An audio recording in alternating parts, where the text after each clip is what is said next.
పెద్దలందరికీ కూడా పాదాభివందనాలు. సమయం చాలా తక్కువగా ఉన్నందుకు నేను గౌరవిస్తాను. ముందర హరిత అనగానే ఆకుపచ్చదనం, అందులో సరస్వతి రాజు, మళ్ళీ అందులో ఖ్యాతం సంతోష్ కుమార్ గారి ఉంది. మా మిట్టినింటి వారి పేరు కూడా ఖ్యాతం. అది చూడగానే అనుకున్నా తెలంగాణ మాండలిక భాష ఒకటి ఆకర్షించింది, ఇంటి పేరు ఒకటి ఆకర్షించింది. ఇందులో వస్తే బాగుండు అని అనుకున్నాను, కానీ వస్తుందని నమ్మకం లేదు. ఎందుకంటే నేను రాసిన కథ ఎటువంటిది అంటే అన్ని కథలు మూసలో పోసినట్టుగానే వస్తాయి, కానీ ఈ కథ అనేది దానికి డిఫరెంట్గా. ఇంతకుముందు మనకు న్యాయ నిర్ణేత అనిల్ ప్రసాద్ గారు నాకు తెలియదు.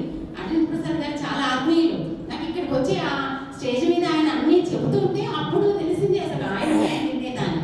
అప్పటి వరకు తెలియదు. అన్ని మూసలో పోసిన కథలే వస్తున్నాయి, కానీ ఇట్లాంటిది జరిగితే ఆడవారికి ఒక న్యాయం, మగవారికి ఒక న్యాయం ఉండకూడదు అనే ఉద్దేశంతో ఆ కథ రాశాను. ఇంకొకటి, ఇంత అద్భుతంగా ఈ కార్యక్రమాన్ని నిర్వహిస్తున్నటువంటి ఖ్యాతం సంతోష్ కుమార్ గారికి మీ అందరి తరఫున ఒకసారి జయజయలు పలకాలని అనుకుంటున్నాను.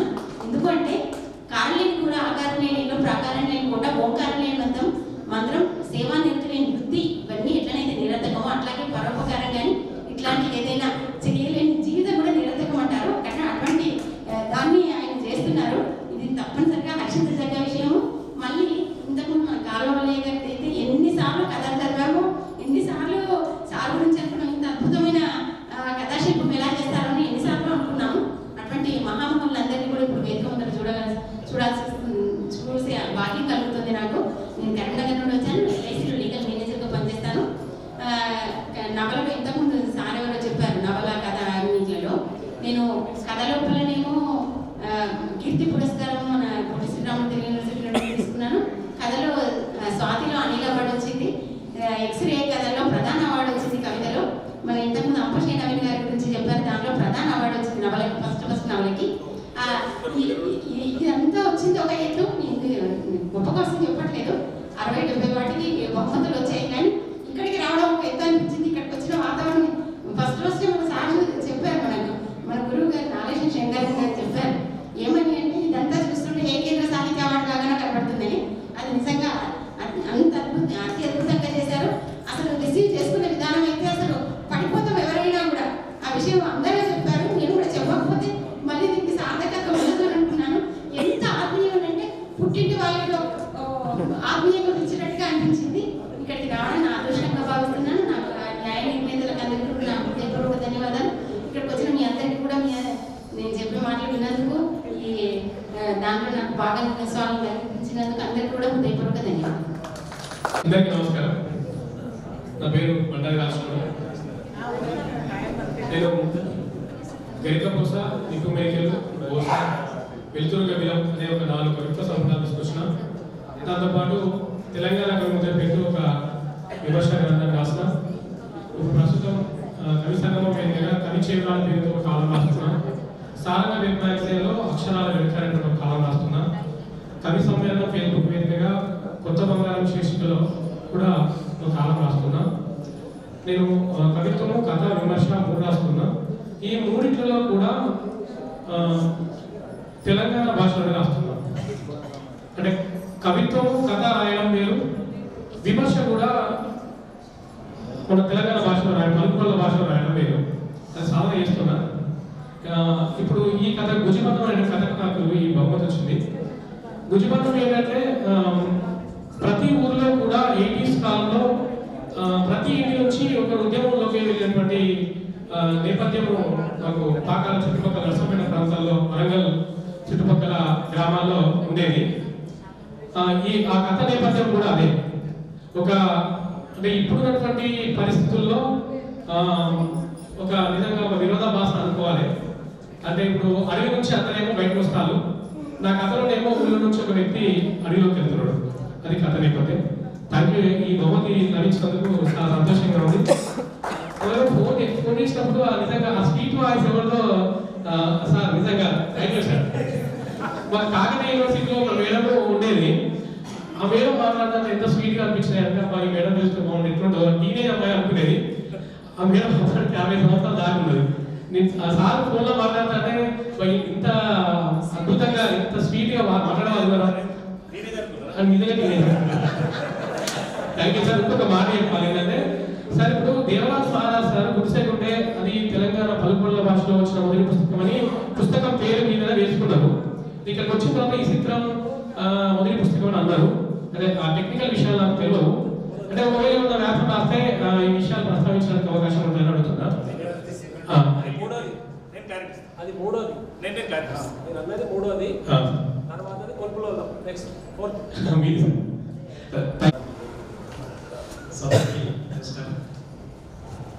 కొంతమంది పెద్దల సమక్షంలో మాట్లాడటం, నిలబడటం కూడా ఒక సాహసం. చాలామంది అభిప్రాయాలు అందరూ చెప్పారు. దీన్ని ఇక్కడ మనందరినీ ఏకీకృతం చేసినటువంటి మన దేవేంద్రుడు మరి ఎంతటి పని మంత్రుడో మనకి ఇక్కడ అర్థమవుతుంది.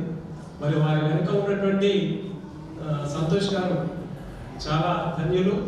నిజంగా కూడా చాలా మంది దగ్గర డబ్బు చూస్తాను, కానీ ఒక మంచి కార్యక్రమానికి సమాజానికి ఉపయోగపడే కార్యక్రమానికి చేయూతనివ్వడం అనేది ఒక బృహత్ కార్యక్రమం.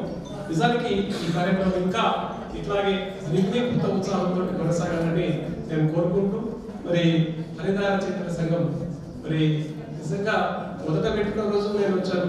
ఆ రోజు మిత్రుడు పెద్ద సర్టిఫికెట్ తయారు చేయించాడు వచ్చిన వాళ్ళందరికీ. మరి ఇవాళ ఇంత ఉత్సాహభరితంగా వివిధ జిల్లాల నుంచి మరి పోటీకి నిర్వహించి అది మాండలికంలో ఒక ఖ్యాతిని ఇవాళ హరిత సంతరించుకుంది. అందుకు ప్రత్యేకంగా అభినందిస్తూ మిత్రులకు పెద్దలకు అందరికీ నమస్కారం తెలియజేస్తూ ముగిస్తుంది. Thank you. సాహిత్య ప్రేక్షకులందరికీ సాదర స్వాగతం పలుకుతోంది హరిత రచయితల సంఘం. సాహిత్య ప్రేక్షకులందరికీ సాదర స్వాగతం పలుకుతోంది హరిత రచయితల సంఘం. హరిత సరస్వతి రాజు సాహిత్యోత్సవం ఎంత బాగున్నది, కన్నుల పండుగై అలరారుతున్నది. ధన్యవాదాలు. వేదికను అలంకరించిన సాహితీ ప్రియులు పెద్దలందరికీ కూడా నాకు అవార్డు ఇవ్వడం చాలా సంతోషంగా ఉంది. అందరికీ కూడా మరి ఇంతమంది రావడం సంతోషంగా ఉంది. మరి ఒక సాహితీ కార్యక్రమం చేయాలంటే చాలా కష్టమైన విషయం. అది ఘనంగా చేయాలంటే మన గణపురం దేవతతోనే అవుతుంది. దానికి సహాయ సహకారాలు కావాలి. ఎంత మటుకు ఉన్న టెన్షన్స్ ఉంటాయి, ఆ టెన్షన్స్ పోవాలంటే మరి యాదగిరి సార్ లాంటి వాళ్ళు పాటలు పాడాలి. ఆ పాటలతో రిలీఫ్ అనేటువంటి వస్తుంది. కానీ నేను కూడా సాహితీ కార్యక్రమాలు చాలా చేశాను, నాకు అనుభవం ఉంది కాబట్టి ఎంతో మందిని సన్మానించాను. మరి నేను కూడా అవార్డ్స్ తీసుకున్నాను. కానీ ఇక్కడ తీసుకోవడం ఇందులో చాలా సంతోషంగా ఉంది. మరి గొప్ప మనస్సుతో తల్లిదండ్రుల వారి పేరు మీదుగా ఇలాంటి కార్యక్రమం పెట్టడం నిజంగా చరిత్రలో, మన హిందూ చరిత్రలో సంతోష్ కుమార్ గారు మరి చిరస్థాయిగా నిలిచిపోతారు. ఇలాంటి కార్యక్రమాలు ఇంకా ఎన్నో పెట్టి మాలాంటి వాళ్ళను ప్రోత్సహించాల్సిందిగా కోరుకుంటూ ధన్యవాదాలు. సభా సరస్వతి నమ.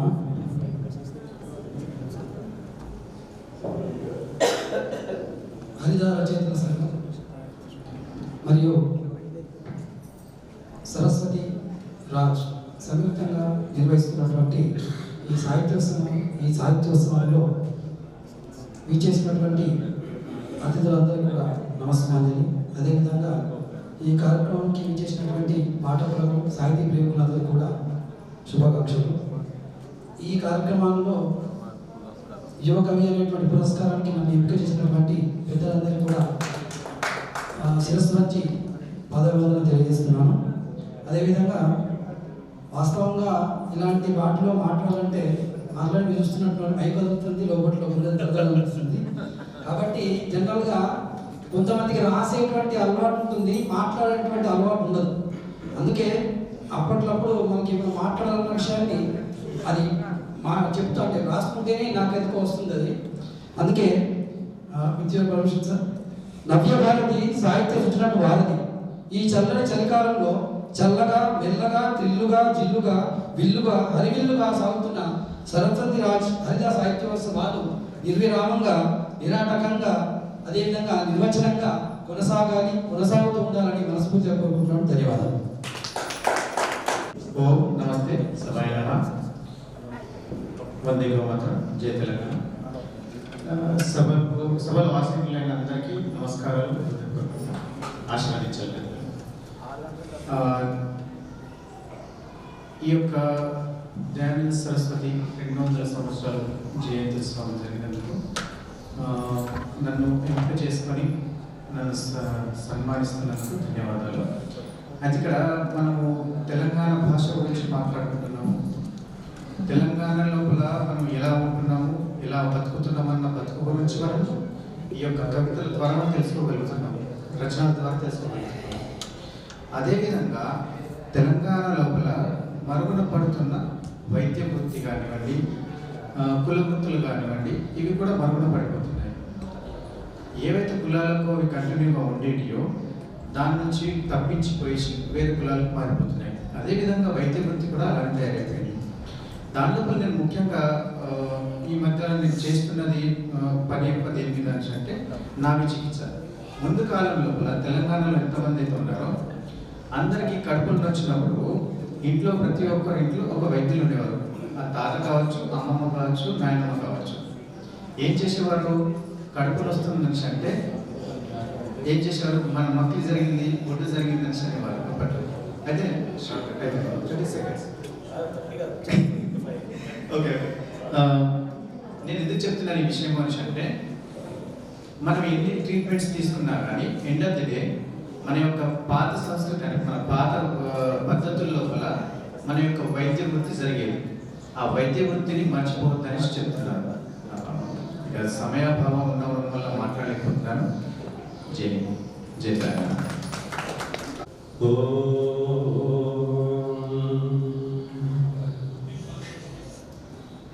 సాహిత్య మిత్రులు, సహృదయులు అందరికీ సాధారణంగా ఇక్కడ చాలా పేర్లు నేను ఎప్పటి నుంచో వింటున్నాను, చదువుతున్నా కానీ ప్రత్యక్షంగా నేను చూడలేదు. నా పక్కన కూర్చున్న వాళ్ళందరూ నాకు తెలుసు కానీ వాళ్ళ ముఖ పరిచయం ఏంటంటే దర్శనం మాత్రం ఈరోజు అయింది. మరి ఎందుకంటే నేను వేరే కార్యక్రమాల్లో ఉంటాను కాబట్టి సాహిత్య కార్యక్రమాలకు మధ్య ఒక గ్యాప్ వచ్చేసింది. అయితే రాయడం అనేది ఎప్పుడూ రాస్తూనే ఉంటాను నేను. ఇప్పుడంటే ఎక్కువ ఆధ్యాత్మికము, సామాజికమైన గేయాలు, కవితలు రాస్తూ ఉంటాను. మహర్షి దయానంద సరస్వతి అవార్డు దీన్ని నేను మొన్న 3 రోజులు అనుకుంటాను. శ్రీనివాస్ గారు చెప్పారు, నేను అనుకోలేదు. ఎందుకంటే నేను ఎప్పుడు చెప్తూ ఉంటాను దండలు, దండకాలు, దండాలు మూడింటికి దూరంగా ఉండాలి అని. కానీ అందులోకి నన్ను తీసుకొచ్చారు. సరే, వీళ్ళు సహృదయులు, రసహృదయులు కాబట్టి నేను రావాల్సి వచ్చింది. ఇక నేను రాసిన ఆగ్నేయాస్త్రం మరి ఇంకా మండుతూనే ఉంది, చాలా సంతోషం. తర్వాత బ్రహ్మాస్త్రం అని కూడా ఒక పుస్తకం రాసా కానీ ప్రింట్ చేయలేదు, ఎందుకంటే చదవట్లు తగ్గిపోతున్నారు ఇంకా అని చెప్పేసి అలాగే ఉంది. చాలా రాసిన అలాగే ఉన్నాయి. కాకపోతే గ్లోబలైజేషన్ వల్ల ఈనాడు దోపిడీ, దొంగతనాలు మన కళ్ళ ముందు మనల్ని నమ్మించి జరుగుతున్నా మనం తెలుసుకోలేము. దొంగ కనబడడు, దోపిడీ తెలియదు. అది ఈనాటి టెక్నాలజీ యుగం యొక్క ప్రత్యేకత. ఒకప్పుడు దొర ఎక్కడున్నాడో, గడి ఎక్కడుందో తెలిసేది. పటేళ్ళు, పట్వారీలు, దేశ్ముఖులు అందరూ కళ్ళకు కనబడేవాడు. గుర్తుపట్టాము కాబట్టి పోరాటం చేశాం. ఈనాడు గుర్తుపట్టే పరిస్థితి లేదు. మనము స్పృహతోటి, తెలివితోటి వెతుక్కోవాల్సింది. తెలివైన వాళ్ళు మాత్రమే ఈ దోపిడీ నుంచి, ఈ దోపిడీ వ్యవస్థ నుంచి బయటపడగలుగుతారు. మిగిలిన వాళ్ళంతా బలి కావాల్సింది. కాబట్టి చాలా భయంకరమైనటువంటి దోపిడీ యుగంలో మనం ఉన్నాము. మరి అన్ని వృత్తులు, అందరు వ్యక్తులు, అన్ని వ్యవస్థలు భారతదేశంలో దోపిడీకి గురైపోతున్నాయి. ముఖ్యంగా ధార్మిక వ్యవస్థ మొత్తము కూడా దోపిడీ వ్యవస్థగా రూపాంతరం చెందింది. అదే మహర్షి దయానందుల వారు మనకు తెలియజేశారు. తాడితులు, పీడితులు, దుఃఖితులు, మరి వంచితులు వీరందరి పక్షాన నిలబడి మహర్షి దయానందుడు నిజమైన ఆధ్యాత్మికత ఏమిటి అనేది తెలియజెప్పారు. ఈనాడు ఆధ్యాత్మిక ముసుగు కప్పుకున్నటువంటి తోడేళ్ళు, నక్కలు, రకరకాల దుష్ట శక్తులు ప్రజలను రకరకాలుగా పీడిస్తూ ఉన్నారు. నిజమైన ఆధ్యాత్మికత భారతదేశంలో లేకుండా పోయింది. కాబట్టి నిజమైన ఆధ్యాత్మికత తెలుసుకొని ఆత్మోన్నతిని పొందాలంటే మహర్షి దయానందుని రచనలను చదవండి. వారి సాహిత్యం అంతా తెలుగులో కూడా ఇంచుమించు అందుబాటులో ఉంది. కాబట్టి అది చదివితేనే మనము స్పృహలోకి వస్తాము. ఈ దోపిడీ వ్యవస్థకు బలి కాకుండా మనలను మనం కాపాడుకోగలుగుతాం. కాబట్టి ఈ గ్లోబలైజేషన్ లోపల ఆత్మతత్వాన్ని మనం తెలుసుకోవాలి. మనిషిని మనిషి సహకరించాలి, గౌరవించాలి. అంటే ఇక్కడ మనం చూస్తున్నాము ప్రాంతీయవాదము, మనం తెలంగాణ ప్రాంతీయవాదం వచ్చింది. ఎందుకు వచ్చింది అంటే దోపిడీ నుంచి వచ్చింది. కాబట్టి భాష ప్రపంచంలో ఏ భాష అయినా గొప్పదే. ఆ భాష కంటే కూడా లోపలి భావన గొప్పది. అందుకోసమే మన ప్రాచీన కవులందరూ కూడా సంపృక్తౌ అని చెప్తూ వాక్కు అంటే తల్లి, అర్థం అంటే తండ్రి అని చెప్పారు. తల్లి ప్రత్యక్షం కానీ తండ్రి పరోక్షం. వెతుక్కోవాలి, తెలుసుకోవాలి. అలాగా అర్థం అనేది నిగూఢంగా ఉంటుంది, దాక్కుని ఉంటుంది, దాన్ని తెలుసుకోవాలి. ఇంకా మరి తెలంగాణలో మరి భాష ఉంది, మాండలికాలు కూడా చాలా ఉన్నాయి. మెదక్ ఒక రకం, నిజామాబాద్ ఒక రకరకాలు ఉన్నాయి. ఏది గొప్పది కాదు, ఏది తక్కువది కాదు. అందులో ఆ మాండలికం ద్వారా, ఆ భాష ద్వారా వెలిబుచ్చే భావనను బట్టి అది గొప్పదవుతుంది తప్ప ఇది గొప్పది, ఇది తక్కువది అని ఎప్పుడు అనుకోకూడదు. కనుక నేను ఒకటే అనుకుంటాను, ఇప్పుడు తెలంగాణ వచ్చిన తర్వాత నేను చూస్తున్నాను కవులు అంతా మనుదిన పాములాగా అయిపోయారు. ఎక్కడా కూడా అంటే ఒక లక్ష్యం సాధించాం, అయిపోయింది, భోజనాలు అయిపోయాయి, ఇంకేం పని తిని పడుకోవడం అలాగే అయిపోయింది. కాబట్టి ఎప్పుడు సమస్యలు ఎప్పుడూ ఉంటాయి. ప్రజలకు రకరకాలైనటువంటి పోరాటాలు చేయవలసిన అవసరం ఉంటుంది. వాళ్లకు అవసరమైన అస్త్రశస్త్రాలు కవులు, కళాకారులు అందించారు. ఒక పాట, అన్నం లేకపోయినా నీళ్లు లేకపోయినా బతకొచ్చు, ఒక పాట లేకుంటే మనం బతకలేము. ఆ పాటలతోటే నేనైతే పెరిగాను. ఆ పాటలు ఆనాడు ఆకాశవాణి ద్వారా విన్నాము. అవి ఏ రకమైన పాటలైనా కావచ్చు. బట్ ఈ పాటలు వింటూ పెరిగాము. ఈనాడు కూడా పాటలు పట్టుకునే నేను బతుకుతూ ఉన్నాను.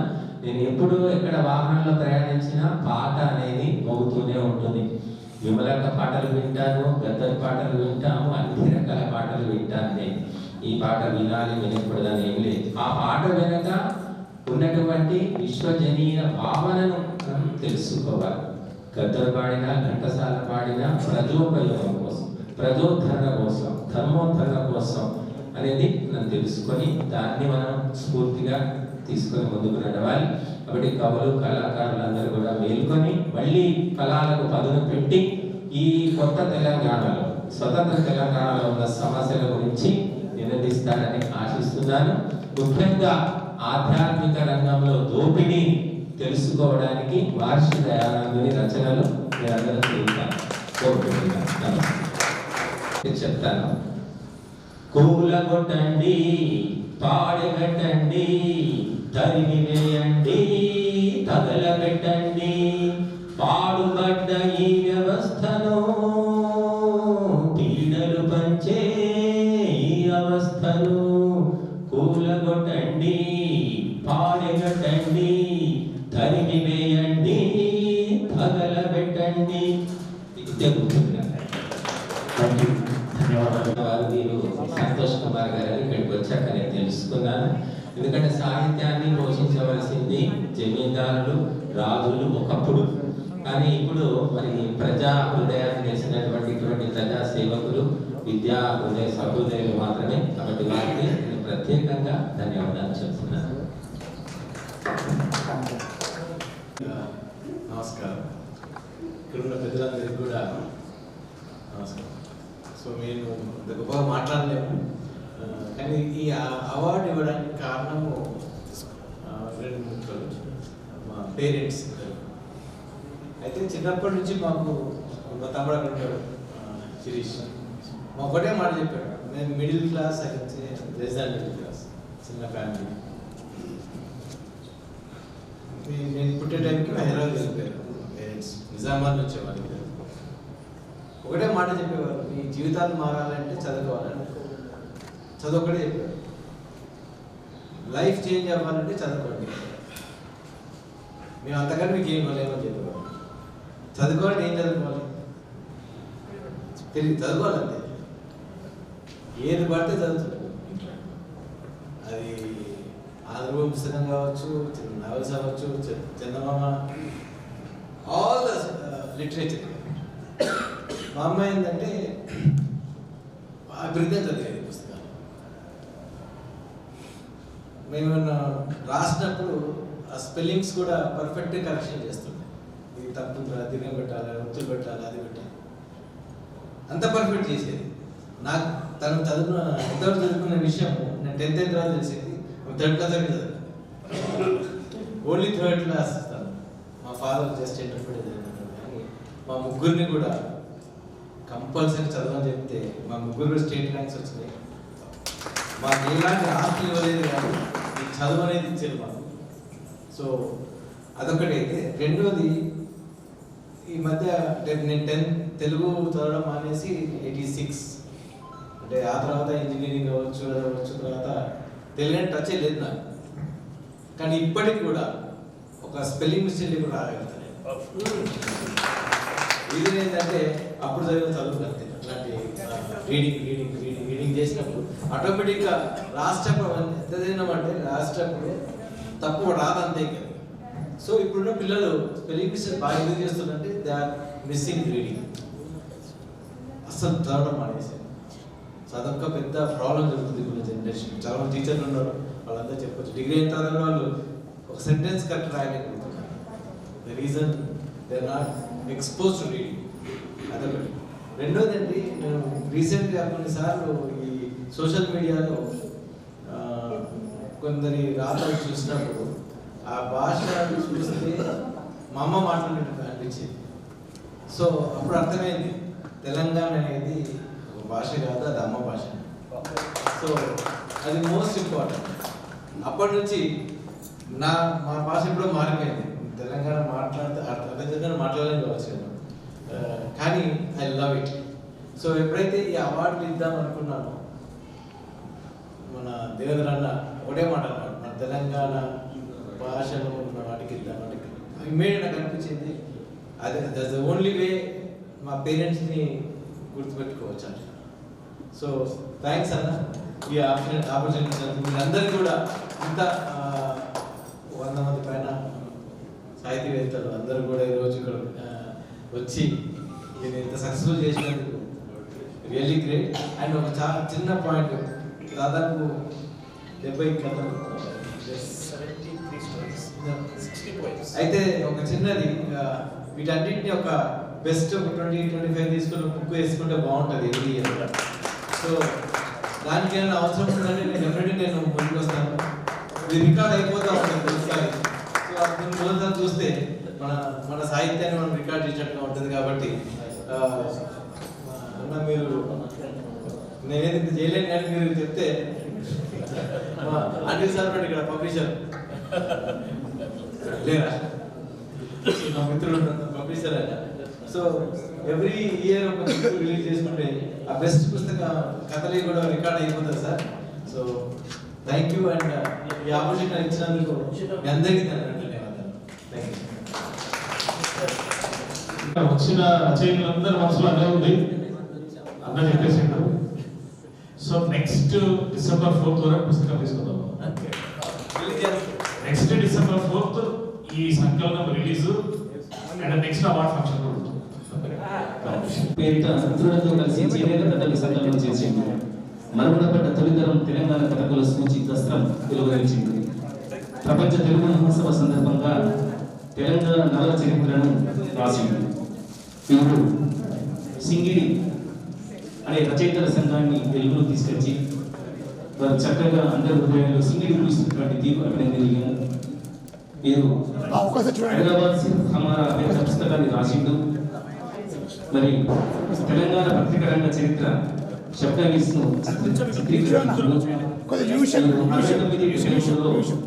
ఉద్యమ కవిత్వం, తాడి రాగమ కథలు, సహస పదకులు, వట్టికోట అల్వార్ స్వామి జీవిత చరిత్ర, సార్థక జీవనము, సహ రచయిత 80కి పైగా పుస్తకాలను ప్రచురణ తరఫున చేసింది.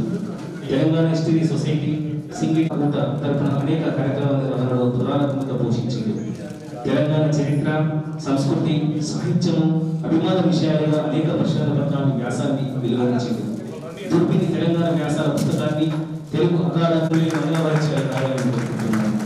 డాక్టర్ కాలువ మల్లయ్య గారు 12వ తారీఖు జనవరి 1, 52లో ఉమ్మడి కరీంనగర్ జిల్లా ప్రస్తుత పెద్దపల్లి జిల్లా జూలపల్లి మండలంలో తేలుగుంట గ్రామంలో వారు జన్మించింది. వారు అద్భుతమైనటువంటి విద్యా పారంగతులు,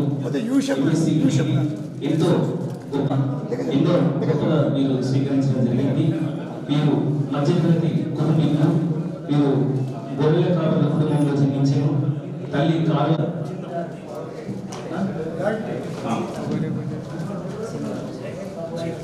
ఎన్నో కథలు ప్రవహిస్తున్నవి, తెలుగు వారి హృదయాలు కలిసి ముద్రేవి ఆ మనవలే కథ. వీరు ప్రథమ విజేత. వీరు స్వస్థలం ధర్మవరం, పెద్దపల్లి జిల్లా. వృత్తిరీత్యా పంచాయతీ కార్యదర్శిగా, ప్రవృత్తిరీత్యా మంచి కవిత్వాన్ని రాస్తున్నటువంటి మాన్యులు, యువకుడు. సాహిత్యం వైపు, కవిత్వం వైపు, కథలు, వ్యాసాలు, వివిధ సామాజిక మాధ్యమాలలో కంటెంట్ రైటర్గా పనిచేస్తున్నారు.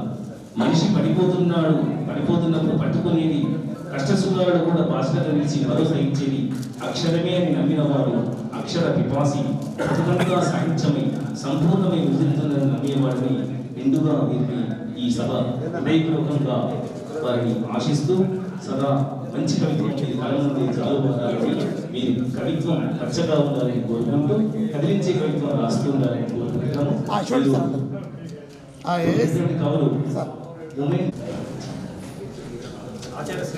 ఆచార్య జరుగుతుంది.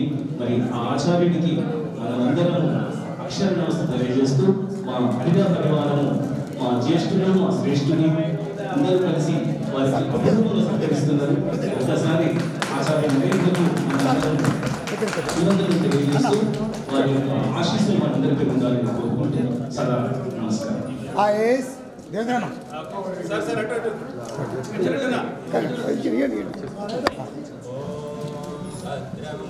చూడండి, అందరు చూడండి సార్.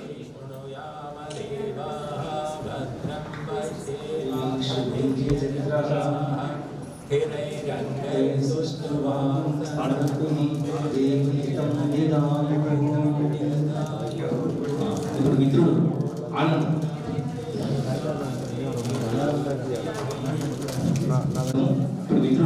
ఆనంద్ కుమార్ గారు, మీరు మోహన్ కుమార్ శాంతబాయి దంపతులకు జ్యేష్ఠ పుత్రుడు.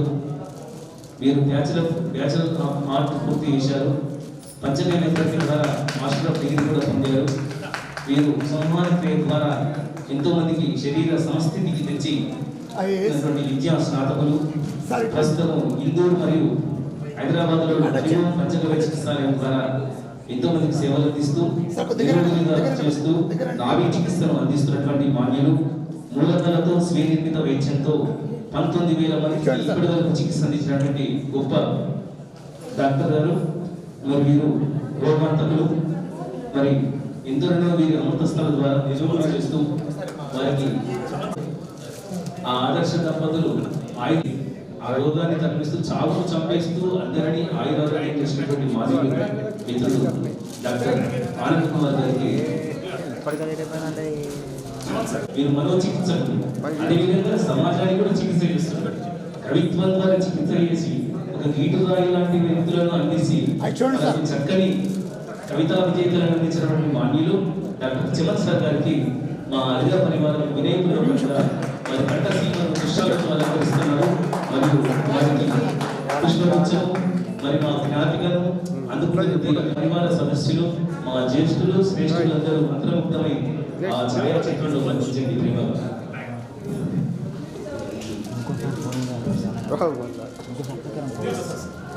అనిల్ ప్రసాద్ గారు కూడా మేము రుణపడి ఉన్నాము. మీరు న్యాయ జాగ్రత్తలు తెలంగాణ సాహిత్య కళ్యాణం కోసము మనమందరం కృషి చేస్తున్నాము.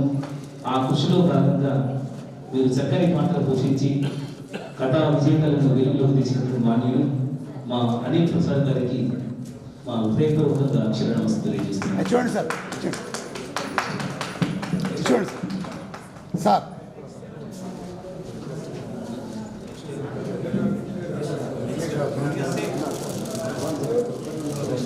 ఉపాధ్యాయులు, వీరి విద్యార్హతలు ఎంఏ తెలుగు సాహిత్యం, ఎంఏ ఇంగ్లీష్ సాహిత్యం, డ్రాయింగ్, టీటీసీ బీఈడీ గల చదువు. వీరు ప్రభుత్వ ఉపాధ్యాయులు. ప్రవృత్తి కవిత్వం రాయడం, పాటలు పాడడం, సాహిత్యం, సామాజిక వ్యాస రచన. మరి వీరి అర్ధాయిని పేరు సూర్యకుమార్ గారు. వీరి సంతానం రశ్మి, ఋషితేజ. వీరి తల్లిదండ్రులు భద్రయ్య గారి, లక్ష్మీకాంతమ్మ గారు. సోదరులు నాగమణి నాగేశ్వరరావు గారు, ఆనందాచారి గారు. సార్ చూడండి సార్. సార్ గట్టిగా చెప్పండి.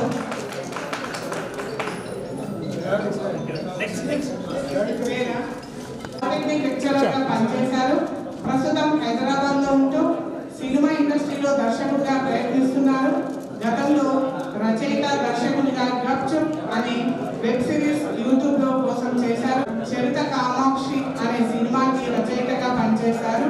చిన్నప్పుడు హాస్టల్లో ఉండటం వల్ల చాలా సమయాల్లో లైబ్రరీకి వెళ్ళి పేపర్ చదవడం, అక్కడ ఉన్న చిన్న చిన్న కథలు పుస్తకాలు చదవడం, దాంతో కథల మీద పుస్తకాల మీద ఆసక్తి పెరిగింది.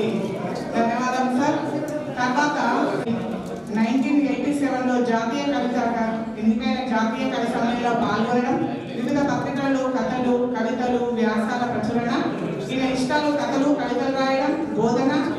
చూడండి సార్. ధన్యవాదాలు సార్. ఐఏఎస్ చూడండి సార్. నెక్స్ట్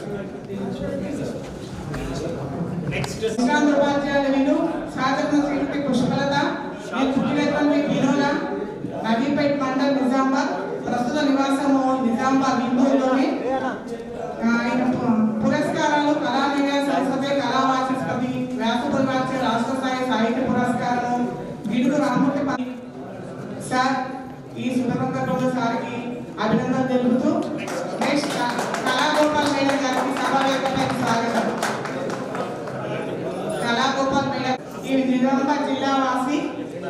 ఇంతవరకు 550 కవితలు, అనేక కథలు రాశారు. కవితా సంపుటి మళ్ళీ చిగురించని 2015లో 74 కవితలు ప్రచురించారు. కొత్త ఊపిరి కథల సంపుటి డిసెంబర్ 22లో ముద్రితమైంది. నేను సత్యవతిని కవితా సంపుటి 67 కవితలతో ఆగస్టు 2025లో ప్రచురించారు.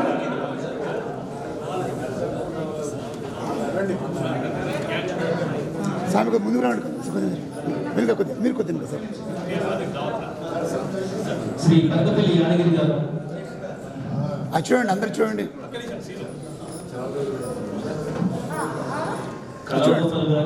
వృత్తి చిత్రకారుడు, నివాసం సిద్దిపేట. కథలు 75కు పైగా, కవితలు 500 పైగా రాశారు. ప్రముఖ పత్రికలు సంకలనాలు, ముద్రణ బహుమతులు 35కు పైగా కవితలు, కథలు. ఐఏఎస్ చూడమ్మా. సార్ చూడండి సార్. ఐఏఎస్ నెక్స్ట్ కామిని సుజన గారికి సభా వేదికపైకి స్వాగతం, సుస్వాగతం. వరంగల్. తర్వాత ఇప్పటి వరకు దాదాపు 350 కథలు, 225 పైగా కవితలు, 2 నవలలు రాశారు. శ్రీ సుజన సాహితీ సేవా ట్రస్ట్ వ్యవస్థాపకురాలు. ఇప్పటి వరకు దాదాపు 50కి పైగా బహుమతి పొంది కథలు, కవితలు, మరో 70కి పైగా జాతీయ పురస్కారాలు. ఇక్కడ రండి, ప్లేస్ బాగుంది కదా. Okay sir. సాహిత్య పురస్కారం, పుట్టి శ్రీరాములు విశ్వవిద్యాలయం వారు అందించిన కవిత్వానికి సన్మానాలు, సాహిత్యంలో అత్యున్నత సంస్థ ఎక్స్రే కవిత్వ బహుమతి, 1996లో రంజని కుందుర్తి అవార్డు, సుజనా రంజని సంస్థ వారు అమెరికా అందించిన 4 ప్రోత్సాహక బహుమతులు, నెల్లూరు లాయర్ పత్రిక వారు అందించిన అవార్డు, జీవీఆర్ పురస్కారం. మూలకు ఇందూరు వాసన ఉన్నవాడు మరి మిత్రుడు సుబ్రహ్మణ్య గారు వారు మా ఆత్మీయ చూడండి ఆగమ్మా ఆగు ఒక్క నిమిషం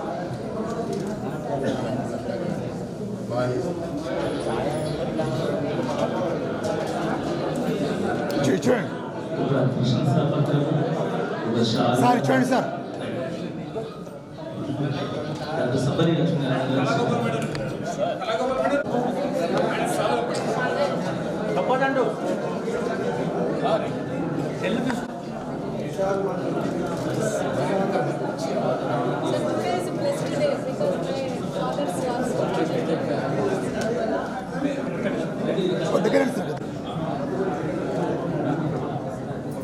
మాతృమూర్తి కళాగోపాల్ గారికి అది నా పుట్టుక మనిషి చెట్టుగా అవ్వ తెలంగాణ అని ఇంకా ఎన్నో పుస్తకాలు ఆడియో ఆల్బమ్స్ తెలంగాణ వైభవము స్వచ్ఛ భారత్ తెలంగాణ చెరువులో గీతాలు గోదావరి నది పాట తెలుగు విశ్వవిద్యాలయ కీర్తి పురస్కారము రాష్ట్ర స్థాయి ఉత్తరోపాధ్యాయ అవార్డు సాహిత్య భూషణం మరియు మహాకవి శేషేంద్ర శర్మ అవార్డు ఉమ్మడి శెట్టి అద్దెపల్లి స్మారక సాహిత్య రత్న కళాంశ ఎన్నో పురస్కారాలు పొందినటువంటి మాన్యులు డాక్టర్ సబ్బరి లక్ష్మీనారాయణ గారికి మా నిజారచకుల సంఘం వినయపూర్వకంగా సత్కరిస్తున్న మరో ముఖ్యమైన అక్షరాన్ని తెలియజేస్తున్నాం. తర్వాత డాక్టర్ అన్నవరం దేవేంద్ర గారు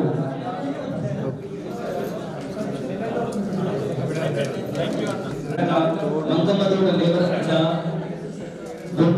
దొడ్డుమల్లి చెట్టు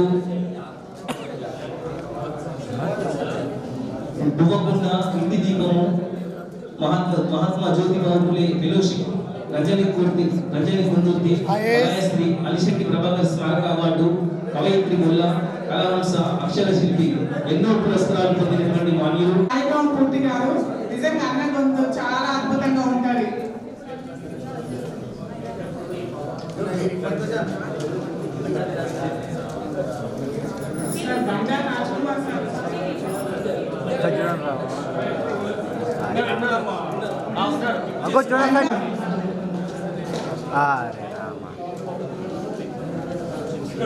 ఉంటే ఉన్నాను మా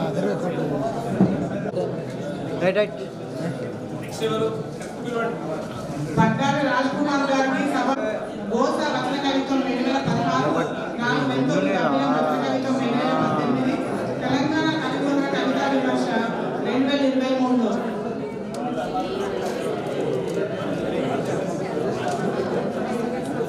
చూడండి సార్ సార్ చూడండి సార్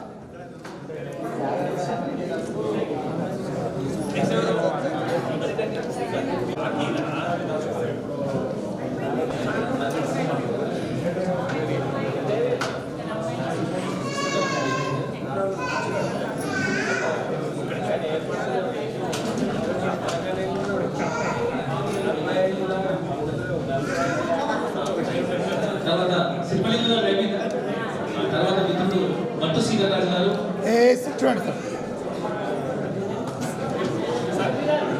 భక్తు శ్రీధరరావు గారికి సభా వేదికపైకి స్వాగతం. రిపోర్టర్ గా కవిత్వంలో కూడా పలు రచనలతో కవి సమ్మేళనాల్లో పాల్గొంటూ అనేక పురస్కారాలు అందుకున్నటువంటి వాళ్ళు వీళ్ళు గట్టిగా ఒకసారి చెప్పట్లు వినవేయట్లేదు. మోత్కూరి అశోక్ గారు సార్ చూడండి సార్ మోత్కూరి అశోక్ గారికి సభా వేదికపైకి స్వాగతం.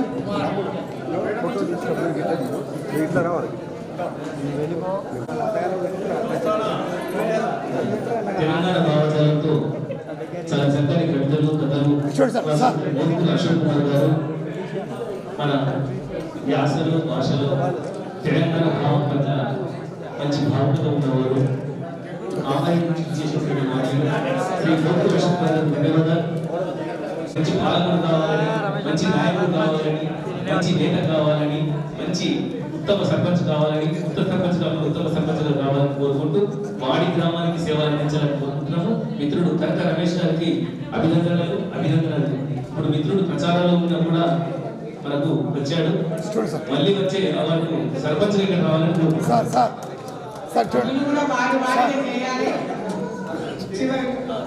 విక్టం ధనంజయ్ గారు, శ్రీ విక్టం ధనంజయ్ గారికి సభా వేదికపైకి స్వాగతం. కూడా మా ప్రేమగా మా హరిత పరివారం వారికి సదా ఆశీస్సులు ఇస్తూ అంటే ఎంతో ఎదగాలని మంచి కవిత్వం రాయాలని కోరుకుంటూ వారికి మరోసారి మా అక్షర నమస్కారం తెలియజేస్తున్నాను.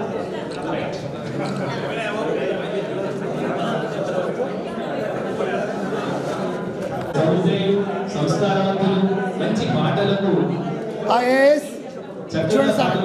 ద్వారా వినిపించి మన అందరినీ మంత్రముంది చేసినటువంటి మా పాటల యాదగిరికి మేమందరము పాటలతో అందరికీ ఇష్టడు, ఎవరికి కష్టపెట్టని మనసంతో గలవాడు మా నాగేశ్వర సింగర్ సార్ గారికి మా యొక్క అక్షర అభివృద్ధి తెలియజేస్తున్నాము.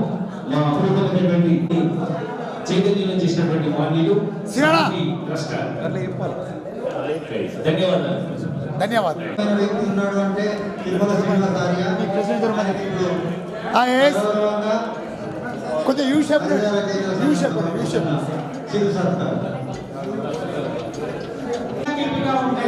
ఖర్జూరాన్ని తేనెలో నచ్చుతో తింటే ఎంత తీపిగా ఉంటాయో అన్న మాటలు కూడా అంత తీపిగా ఉంటాయి. పలకరింపులు అంటే ఆహ్వానాలు కూడా అంతే. సుధాకర్ సార్ గారు నరాల్లో కవిత్వమే నిజంగా చాలా గొప్ప విషయం. సార్ అభినందనలు. చెప్పండి కొట్టాను ఒకసారి.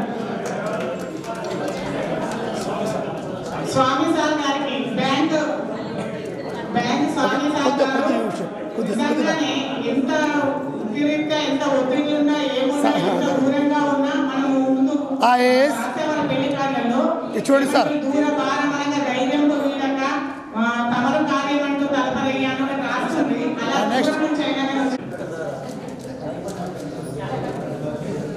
మీరు రాస్తే ప్రతి కవితను అవార్డుగా తిరిగి వస్తుంది. మరి మా దోషిక నరసింహస్వామి అంటే అవార్డుల కవి అని చెప్పుకుంటాము. నాగేశ్వర స్వామి యొక్క మానసపుత్రుడు కూడా దగ్గర మరి వారు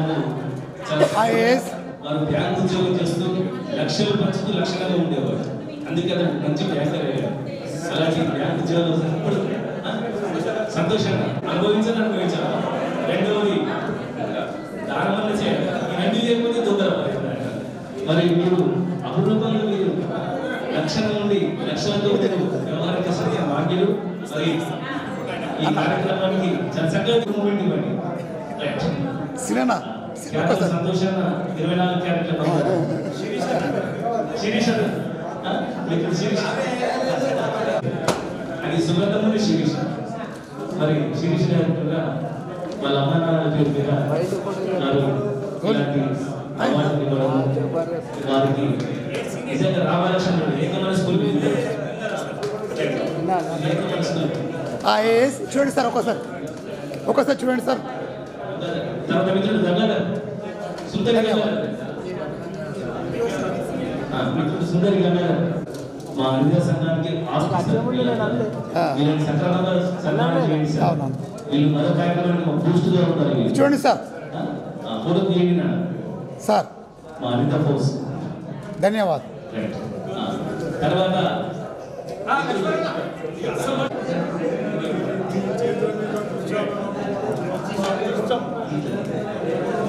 అప్పటి నుంచి పోయింది.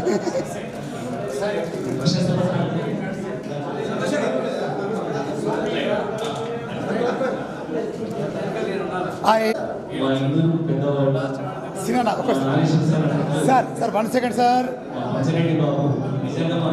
Thank you.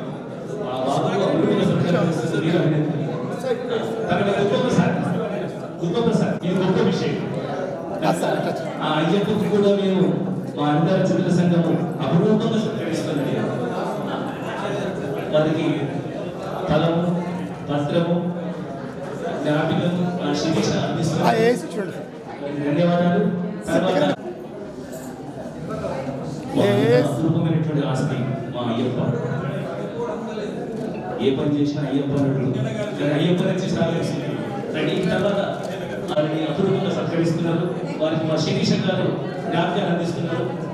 మరి మా సక్రియ మహిళా కార్యకర్తని చాలా చక్కగా సంతోషం. ఏఎస్ సమీర్ చేసి ఉపాధ్యాయ వృత్తికి తెస్తూ ఇటు కవిత్వానికి కూడా మాటలు మాట్లాడతారు. రూపేష్ గారు రూపేష్ గారు అక్కడికి రావాలి. సాయినాథ్ డాక్టర్ సాయినాథ్ గారు మా అనిత ఆస్తి వీళ్ళే. సాయినాథ్ తర్వాత అపూర్వ మీద వెళ్తున్నారు. ఆ వ్యక్తి కూడా సన్మానం చేయాల్సి చెప్తారు. సాయినాథ్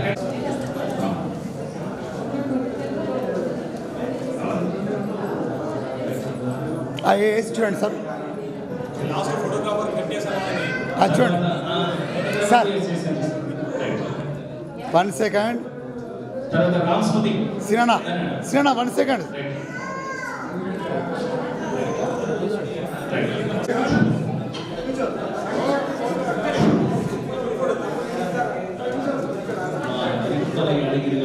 మా నాగేశ్వరం శంకర సార్ గారు, మా అనిగా పరివారం అంతా కలిసి ఇంత చక్కని ఛాయాచిత్రాలను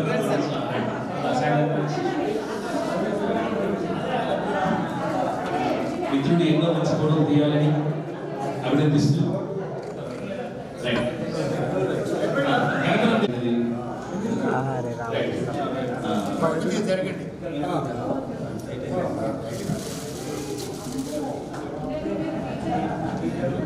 తెలంగాణ కవితలు వర్ధిల్లాలి. Right, okay okay.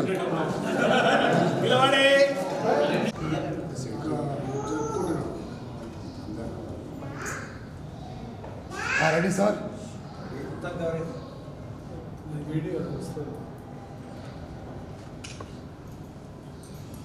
కొద్దిట్లా క్రాస్ ఉంటే అంత వస్తుంది కదా, ఆ సార్ క్రాస్ సంతోషాలు లేకుండా అట్టనండి.